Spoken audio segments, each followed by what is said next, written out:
Welcome to ATB Weekly on September 13th. Just looking over the last week with ATB runners, we had Magnus Bell in at Geelong on Friday over the 1,000 metres on the synthetics track, and she ran a credible fifth behind the good horse in Sweetener. I think we learned a lesson there that 1,000 metres at Geelong on the synthetic, if you draw wide, pretty much you should stay at home and scratch. I wouldn't take nothing away from that run, but just a bad gate probably cost her. On Saturday we had Shiny Buttons in, and I thought it was quite a good run. He was back to 2,000 metres, and he had a wide gate as well, so we elected to go back and ride him for luck through the field, and all that worked out well, except there was no speed in the race. So what we found was the rider, Vlad Jurek, got him in behind them and they dawdled, and then by the time they got going and he got a split, he really only got clear the last 200 metres and finished off quite nicely. I wasn't disappointed with the horse at all.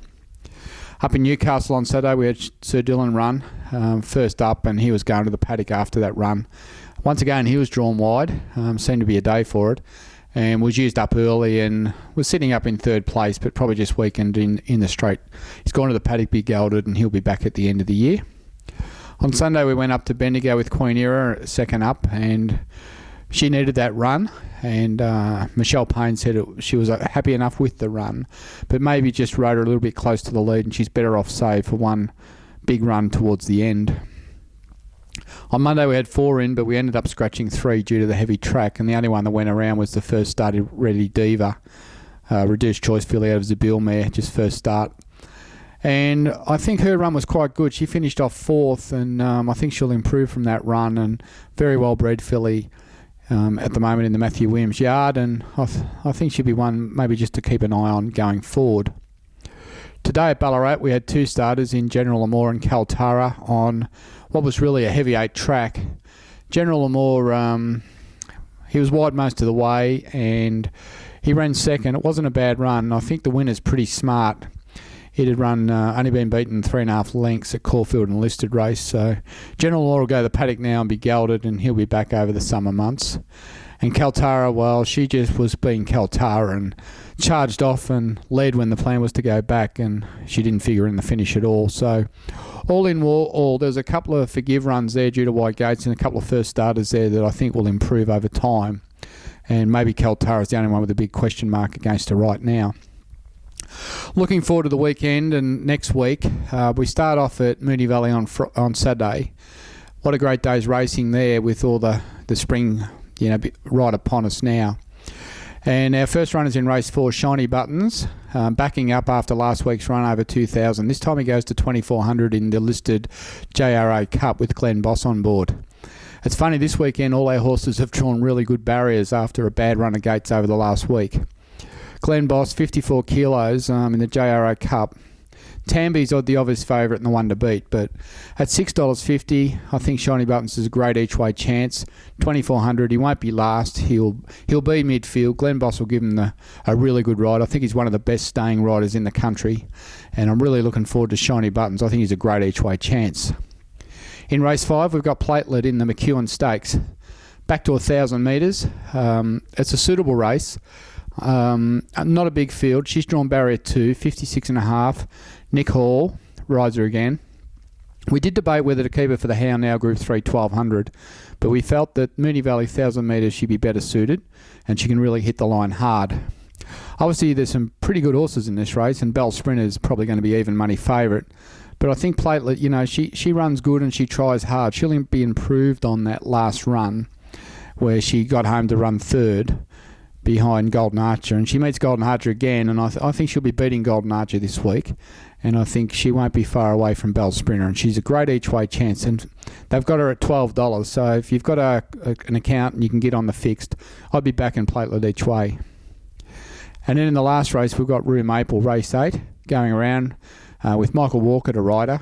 Barrier 3, 54 kilos. She's currently showing $21. I think she's better than that. She's probably a $12 chance in my book. It's a very open race, $7 a field. The good 3 might be just a little bit of a concern, but she'll be fitter on that run, and she was only a length behind Platelet the other day at Caulfield, and she's come on from that run, and I think Rue Maple will be running a nice race with only 54 kilos. Some of those races she's been carrying 60, and I think $21 is, it makes you think about having a little bet each way. On Saturday also up at Echuca, we've got Magnus Bell in, backing up on the quick backup. We weren't over happy with the way the race was run in the White Gate at Geelong last week, and we're prepared to give her for that. We'll step her up to 1,200 metres. Jack Hill rides. She's drawn barrier 5. Look, she's a quick horse. I think on this occasion, with her speed, she should easily get to the front from that gate, and she should be able to control the race. And Echuca, it can be a little bit of a leader bias track. It's currently rated dead 4, so that holds no fears for her. And I think Magnus Bell, she's got good form behind some really nice horses. Like, she's run into Commanding Jewel, she's run into Sweetener, all very good horses with city form. And she's a maiden at a third run, and if she can control that race, I think she'll be winning. So good luck to the owners of Magnus Bell. On Sunday, we head down to Casterton, right out in the west of Victoria, where we've got three runners. A couple of these were the ones that were scratched last Monday from Warrnambool due to the heavy 8. Casterton's currently rated as a slow 6, so I think that's okay. In the first race, first up is a Choisir filly called Schwarzens, barrier 6, Ryan Maloney, 1,000 metres. She was good at her first start as a 2-year-old, where she ran 4th. She's been out for a spell and she's back in. She's bigger and stronger, and I think she'll run well first up. Her trials have been quite good, and she's pretty well bred filly, and I think we can look for a nice run from Schwarzens first up over 1,000, and I think she'll improve as she gets down to 1,200. So I think that's quite a nice race for her. The Matthew Williams changed Schwarzens. In the second race, Hectorius.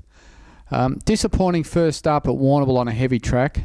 We did roll the dice and send him around there, and he travelled beautifully, and on the corner when Ryan let his head go, his feet were all over the place, and he sort of ran in fits and starts, and he just didn't handle it. So once again, I'm prepared to forgive Hectorius first up.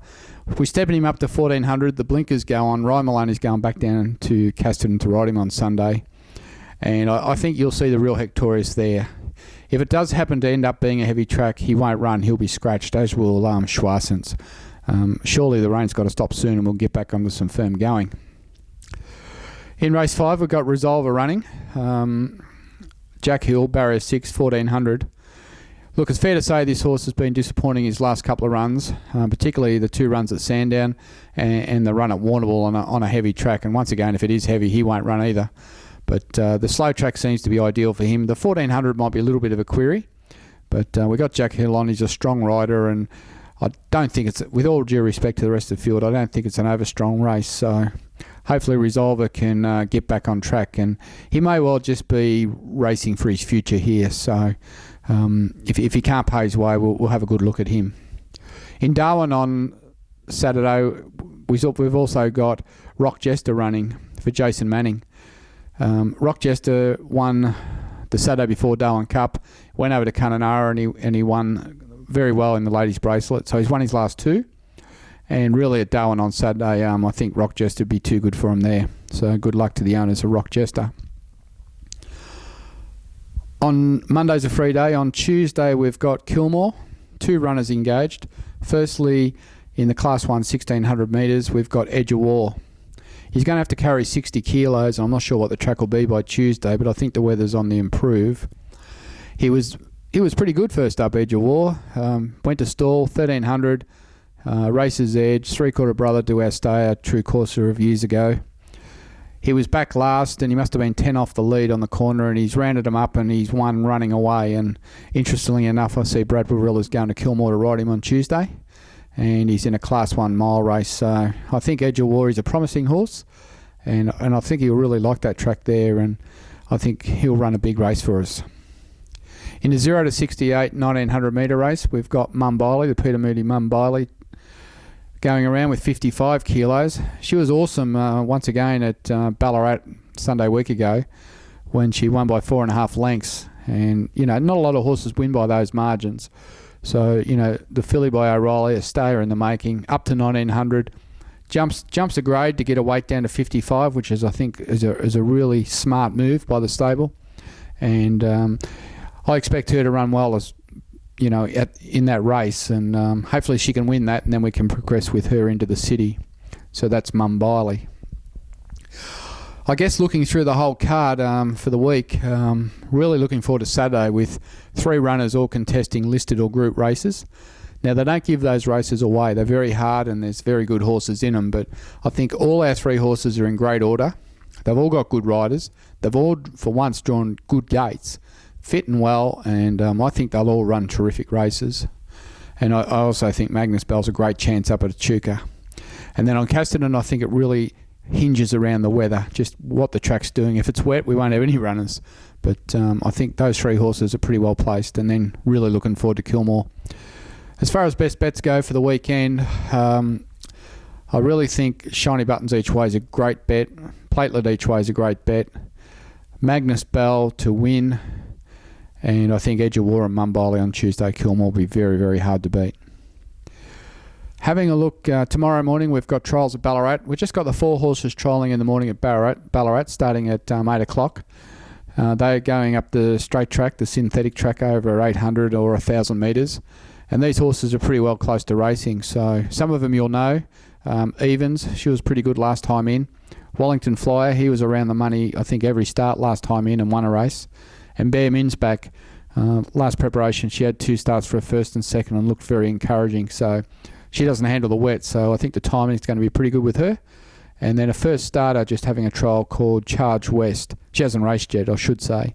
A Charge Forward filly. So I'll be very keen because she did trial up pretty good last time in. So 4 trialers in the morning, 8 o'clock start at Ballarat up the synthetic track. Of the news around, our 2 overseas horses both went into quarantine yesterday in Jackalbury and Tac de Bistron. Both horses are in quarantine and they'll land here on grand final day. And we're looking forward to that. Both horses are in the market. Jackalbury's clearly third favourite in both cups, the Caulfield and Melbourne Cup, at $17 and $18 respectively for Jackalbury. He's been pretty well solid through the market all the way through since he won in America. And the other horse, Tacted Westron, heavily backed today on the corporates. In some books, he's come in from $41 into $21, so somebody's had a decent go at him. So it's good to see both those horses in the markets. Now, Tacted Westron, just be careful because he's no certainty to run in the Caulfield Cup. We may well go through the Geelong Cup with him, so just be a little bit careful taking those big odds at this stage for the Caulfield Cup on Tacted Westron. We've got some specials with some of the corporate bookies, which we'll email you about, where you can get some additional odds and benefits and bonuses. So we'll keep you in the loop on those. I want you to mark in your diary Werribee 6th. They'll be sending out an email over the next week or so and through the social media to let you know on Werribee 6th, October 6th at Werribee, we'll be hosting a breakfast where we'd like you to come along and have a look at all the international horses, go through their paces on Saturday, October 6th at Werribee. In the morning, it'll be an early start, probably from 7 a.m, and there'll be breakfast provided and a bit of commentary about some of the overseas horses. So this will be a chance to have a look at them in the mounting yard. Horses like American, Dunedin, Jackalbury, Tac de Bistron. In fact, there's 16 overseas horses that will be working there. And this is a chance to come along and have a good look at them and get prepped up for the Caulfield Melbourne Cup. But I'll let you know more details about that. Also, our ATB Christmas party at Caulfield, we'll be starting the sales of tickets for that. That's on at Caulfield on December 1st. Now, that'll come around pretty fast, I guess, with all the festivities of the spring that are upon us. So, the ATB Christmas party, Caulfield, December 1st. It's normally a sellout, so we'll email out or send out a newsletter just inviting you to let us know if you want to come along. And this year, for the first time, we'll be auctioning off all the trophies that our horses have won throughout the year. So where we won the Monash, the Warragul Cup, the Casterton Cup, wherever we got a trophy or some nice photos, our plan is for the owners to have a silent auction and raise that money and then contribute to the stable staff Christmas party around the stables that we've got horses in. So Promises to be a good day. We've got a very exciting host for that day, and it's normally a lot of fun, so we hope to see you there. Anyway, that's about it for this week. So until next week, enjoy, happy punting, and I hope you back lots of winners. Cheers.